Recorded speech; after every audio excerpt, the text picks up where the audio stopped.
My neighbors mocked me for renting, they went silent when I bought the entire building.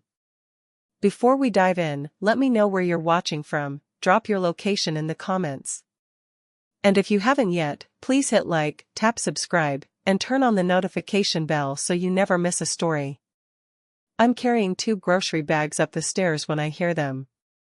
The Harlows. Their voices echo through the stairwell. She's still renting at 29? Couldn't be me, Mrs. Harlow says, loud enough for the entire building to hear. Her voice is sharp, cutting through the afternoon quiet. My heart drops like a stone. I freeze on the 3rd floor landing, clutching my keys so hard the metal edges dig into my palm. Through the gap in the railing, I see them 2 flights up, perfectly dressed as always. They're smirking at each other like they just heard the funniest joke. Mr. Harlow chuckles, shaking his head. Heat rushes to my face. I want to scream, to defend myself, to tell them they don't know anything about my life. But my throat closes up and no words come out. Instead, I hurry up the stairs, fumbling with my keys. My hands shake so badly it takes 3 tries to unlock the door. I finally get inside and slam it shut. I lean against the wall and slide down to the floor. The grocery bags tip over, and apples roll across the tiles. Tears blur my vision.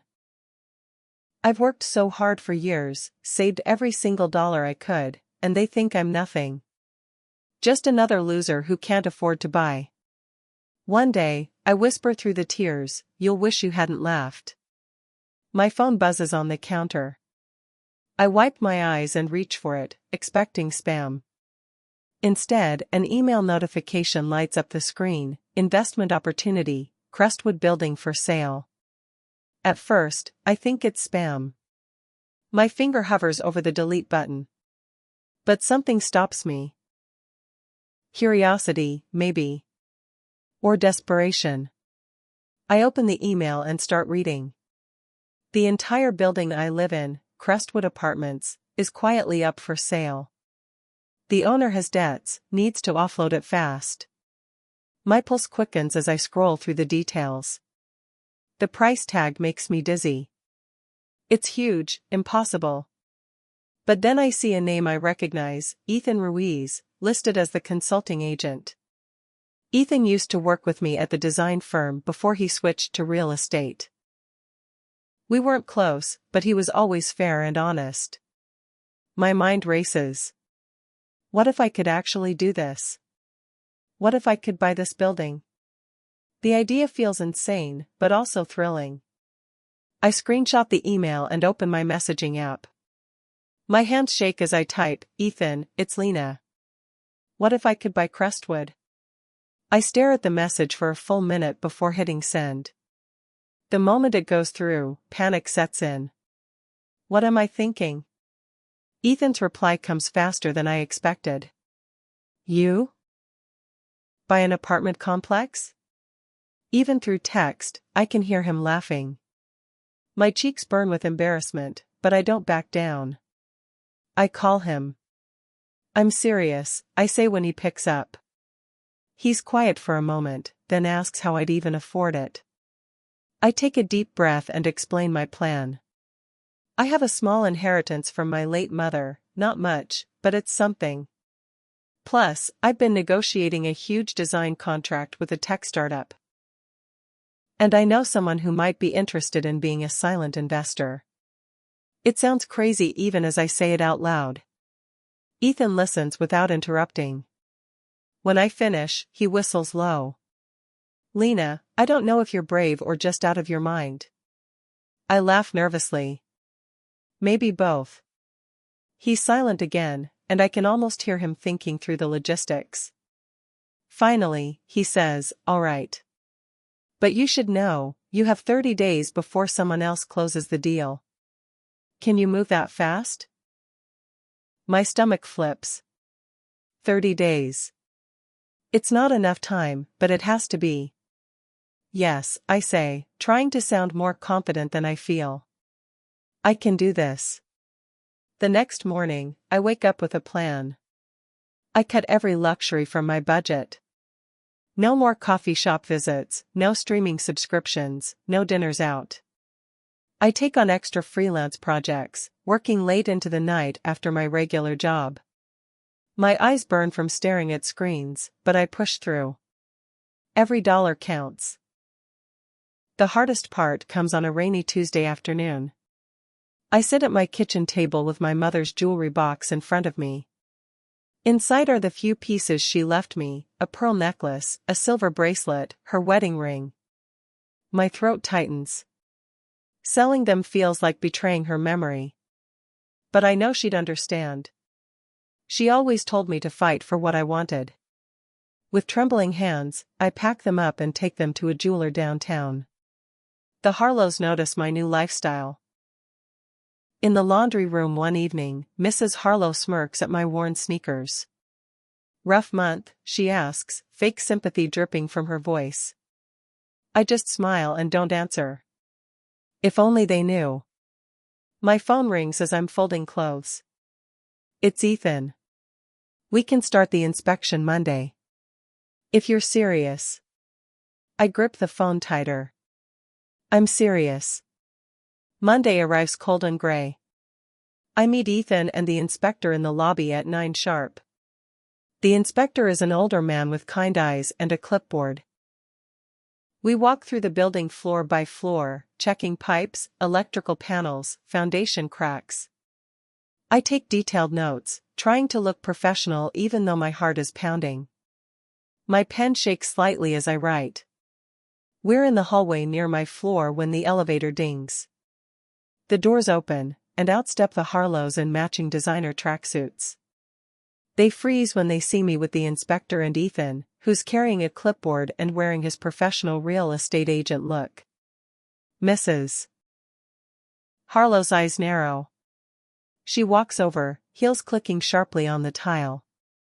"What's going on here?" she demands. "Why are you showing buyers around? Who authorized this?" Her tone is sharp, accusatory. She crosses her arms and waits.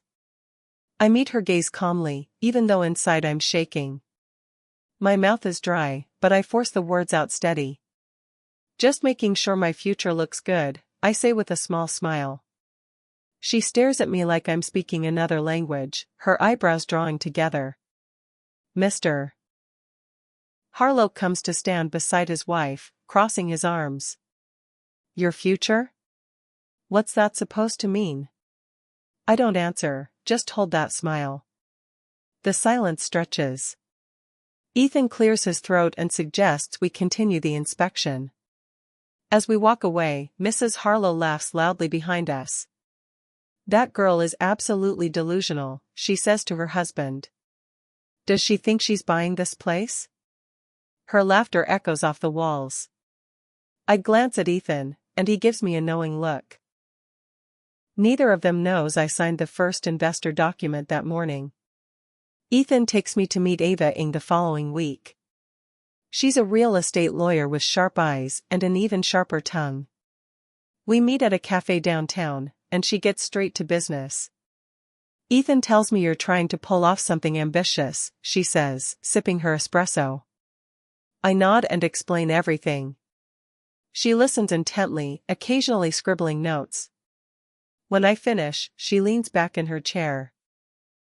"I like you," she says simply. "You've got fire. Let's make this happen." Over the next few days, Ava digs through public records, permits, and financial documents related to Crestwood. One evening, she calls me with news. "I found something interesting," she says, her voice excited. The Harlows are 3 months behind on their property taxes for their condo unit. My breath catches. "Are you sure?" "Positive. It's all public record. They've ignored 2 notices already." I process this information slowly. It feels like a crack in their perfect facade. "What does this mean for us?" I ask. Ava's smile is audible through the phone. "That might just give us leverage if we need it." The Harlow's mockery turns darker. Rumors start spreading through the building. Someone tells me they heard Mrs. Harlow gossiping at the community pool, saying I'm dating the landlord to stay rent-free. The lie makes my blood boil, but I stay quiet.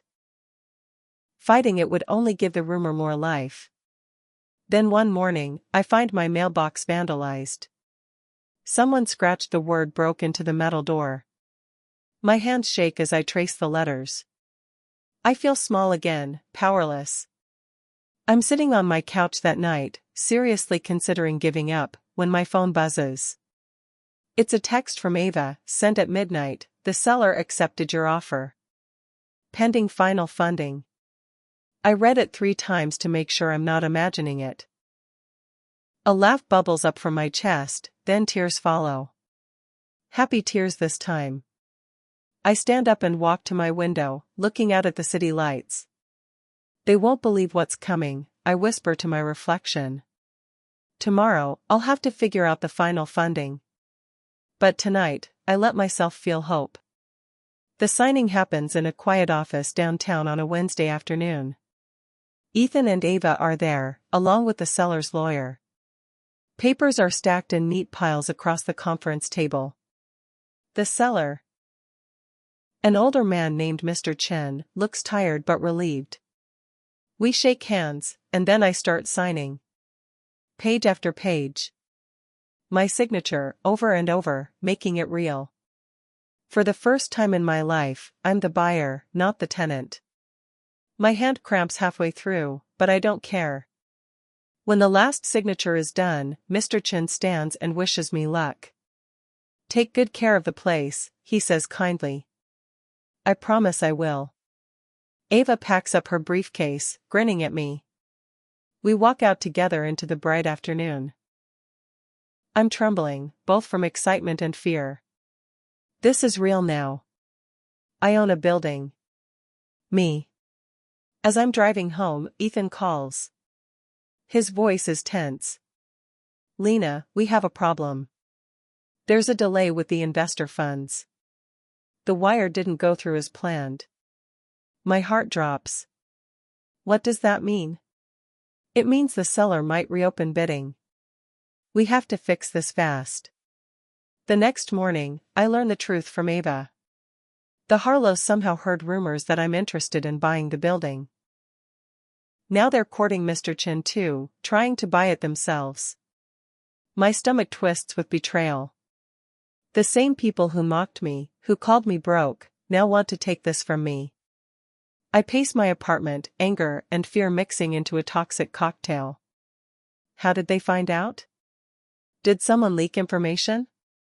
I call Ava, my voice shaking. We're not losing this. Not to them.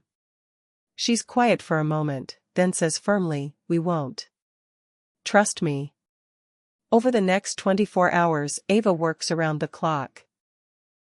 She talks to Mr. Chen's lawyer, reviews the contract, looks for any angle we can use.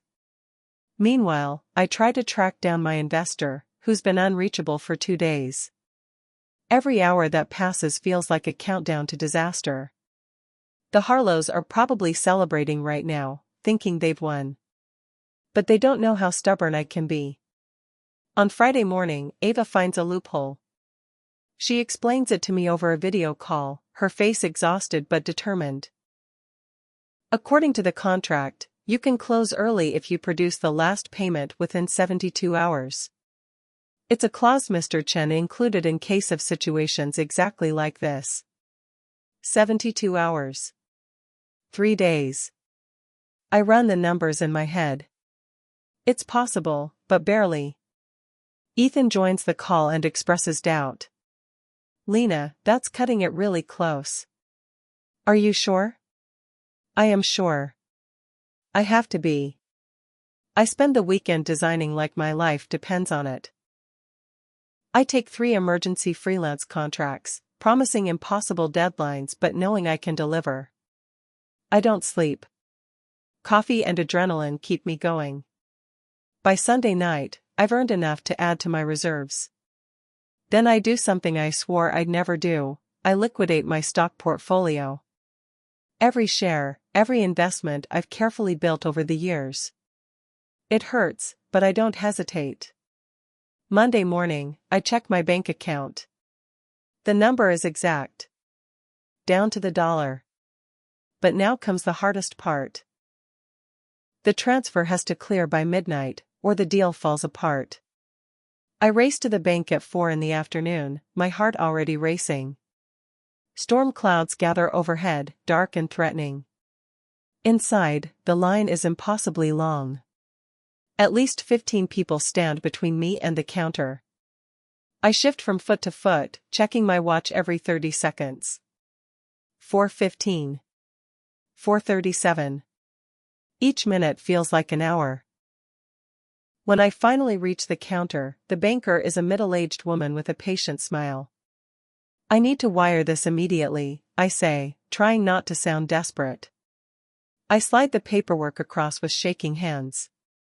She nods and starts typing. Then the computer freezes. The screen goes blue. My heart stops. I grip the counter so hard my knuckles turn white. It does this sometimes, she says calmly, reaching for the power button. Outside, thunder rumbles. Rain begins pelting the glass in thick sheets. The lights flicker once, twice. Please, I whisper, please don't let the power go out. The computer reboots slowly. The banker logs back in and starts over. She types numbers, double-checks everything, asks me to verify the routing number. I watch the clock. 10:30 p.m. 11:23. Finally, at 11:47, just 13 minutes before midnight, she hits the final key. Transfer complete appears in green letters. You're all set, the banker says with a smile. I thank her and stumble outside into the pouring rain. I stand there getting soaked, laughing and crying at the same time. I did it. The next morning, my phone rings early. It's Ava. Congratulations, she says warmly. You own Crestwood Apartments. I sit up in bed, wide awake. Say that again, I whisper. She laughs. You heard me, Lena. It's yours. You did it. For the next 2 weeks, I keep everything quiet. I still pay rent on time, still take out the trash, still live exactly as before. The Harlows continue their snide remarks whenever we cross paths. In the elevator one morning, Mrs. Harlow eyes my grocery bags. Still shopping at the discount store? She asks sweetly. I just smile. If only she knew. The secret burns inside me, wanting to explode, but I hold it close. The timing has to be perfect. If you're enjoying this story, don't forget to like the video, subscribe to the channel, and tap the notification bell so you stay updated. Then the management memo arrives.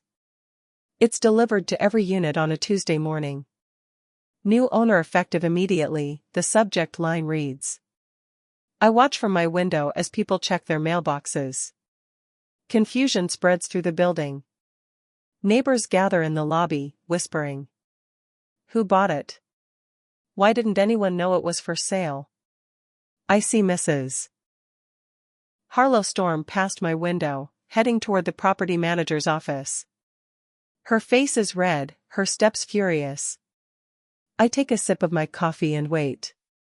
The property manager is a kind woman named Susan who's worked at Crestwood for 15 years. She was genuinely thrilled when she found out I was buying the building. Now, she sits calmly behind her desk as Mrs. Harlow bursts through the door like a tornado. I'm there too, sitting in the corner going over maintenance paperwork. Mrs. Harlow doesn't notice me at first. Who bought this building? She demands, slamming the memo down on Susan's desk. I have a right to know. Her voice is shrill, her face flushed red with anger. Susan glances at me, and I give her a small nod of permission. She picks up the official document and slowly turns it toward Mrs. Harlow. The new owner is right here, Susan says evenly. Mrs. Harlow's eyes scan the paper impatiently. I watch her face transform as she reads. First confusion, then disbelief, then shock drains all the color from her cheeks. She looks up at me, sitting quietly in the corner, and our eyes lock. "There must be some mistake," she says, but her voice shakes and cracks. I stand up slowly and walk over to the desk.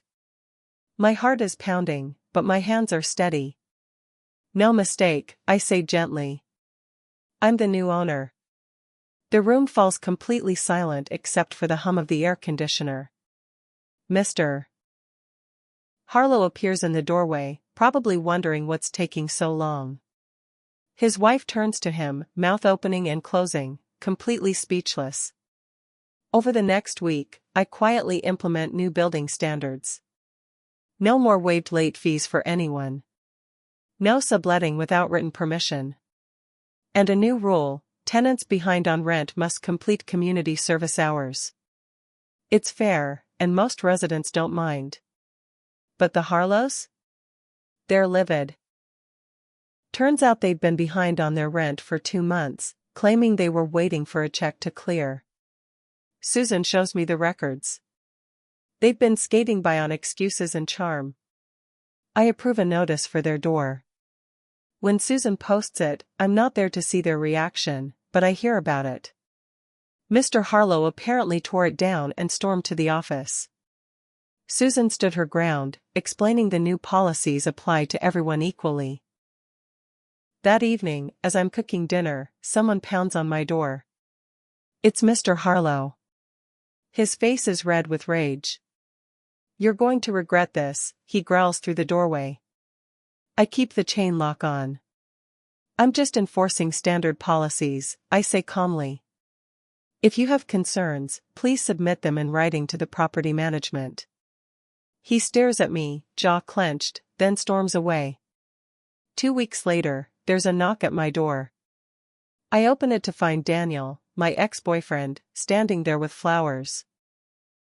I haven't seen him in over a year, not since he left me because I lacked ambition.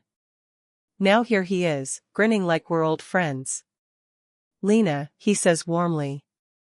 "I heard about what you did. That's incredible." I lean against the doorframe, arms crossed. "What do you want, Daniel?" He shifts uncomfortably. "I just wanted to say congratulations. I always knew you were capable of great things." It's a lie, and we both know it. When we were together, he constantly compared me to his coworkers' girlfriends who had real careers. I was never enough for him. Now, suddenly, I'm impressive? I let him talk, watching his performance with detached amusement. He compliments my business sense and asks about my plans for the building. Finally, he gets to the real reason he's here. "So," he says casually, "are there any vacancies?" I smile sweetly. "We're fully booked." "Sorry." Word spreads fast. Within days, the building buzzes with gossip. Some tenants resent me, viewing me as a traitor who crossed the renter-landlord divide. Others admire what I've accomplished. I overhear conversations in the laundry room, the parking garage, the mailroom. My name is everywhere. One afternoon, I receive an email from a journalist at the Metro Chronicle. She wants to feature me in an article about innovative housing stories. The subject line reads, "A renter who bought her own complex." I stare at the email for a long time. Part of me wants the recognition, wants people to know my story. But another part worries about the exposure. Making enemies public could backfire. What if the Harlows use it against me somehow? What if other landlords see me as a threat? I call Ava for advice. "Do it," she says immediately. "You've earned this." And honestly? A little publicity might protect you. It's harder to bully someone the whole city is watching. She has a point. I respond to the journalist and agree to an interview. The article drops on a Monday morning.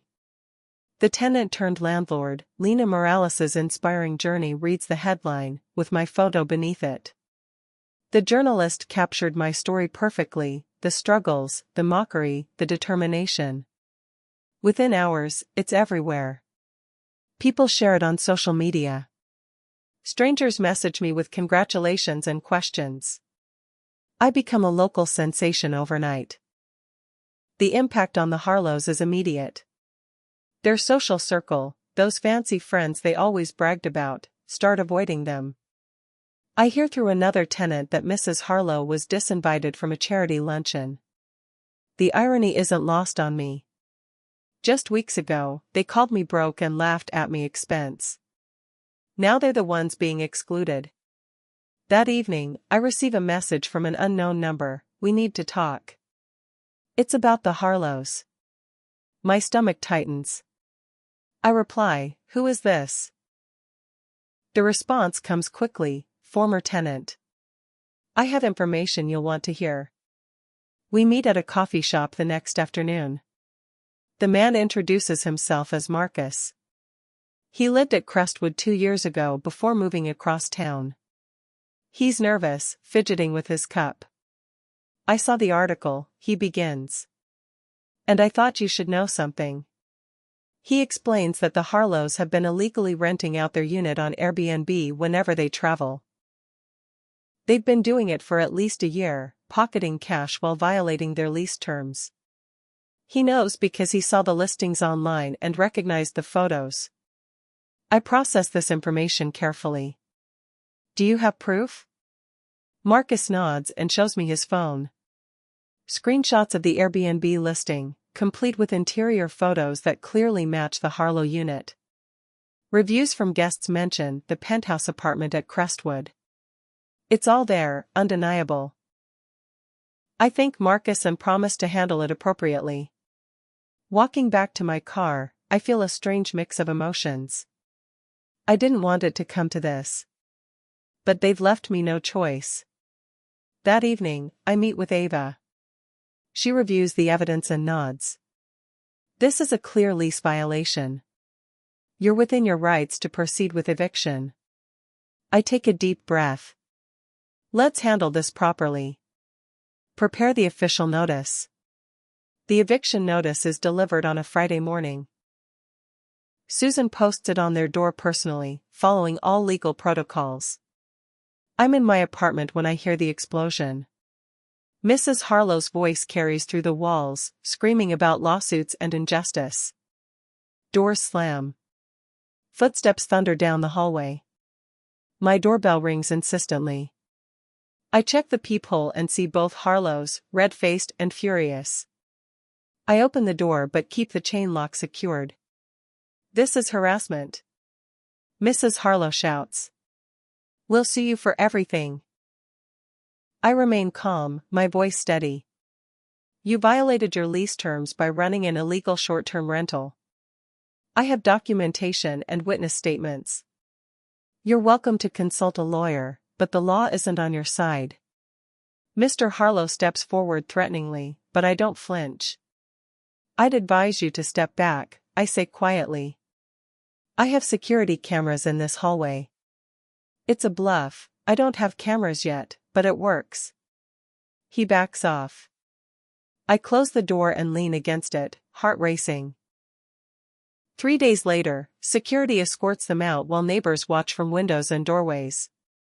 The building is completely silent except for the rolling of suitcases across tile. The Harlow penthouse sits empty for a week before I finally go inside. Susan hands me the keys, and I ride the elevator to the top floor alone. The door swings open to reveal a beautiful space, floor-to-ceiling windows, hardwood floors, a balcony overlooking the city. It's stunning, but also hollow. I walk through the rooms, imagining all the times they looked down on everyone else from up here, literally and figuratively. But I don't want the space for myself. That would make me just like them. Instead, I decide to convert it into a shared studio for young designers. A place where creative people can work together, learn from each other, grow. I sketch out plans on my phone, already seeing the possibilities. That evening, I receive an email that stops me cold. It's from a real estate development company. The subject line, acquisition offer for Crestwood Apartments. I open it with shaking hands. They want to buy the entire building. And they're willing to pay $8.5 million. I don't sleep that night. The offer letter sits on my kitchen table, impossible to ignore. $8.5 million. I could pay off every debt, invest the rest, never worry about money again.